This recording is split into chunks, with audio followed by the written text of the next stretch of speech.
Hay más elefantes africanos o osos polares que carricerines cejudos en el mundo.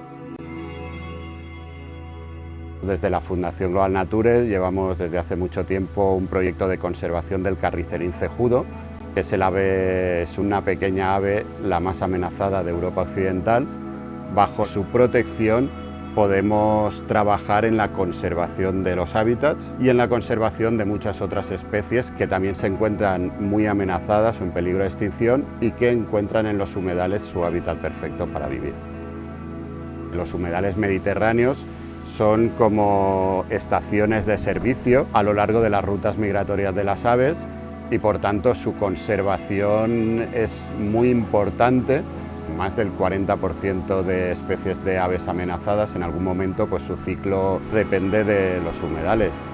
El Mediterráneo lamentaría la pérdida de los humedales, ya que pues estos ecosistemas son vitales para frenar el cambio climático, son vitales para la conservación de la biodiversidad y son vitales para el ser humano.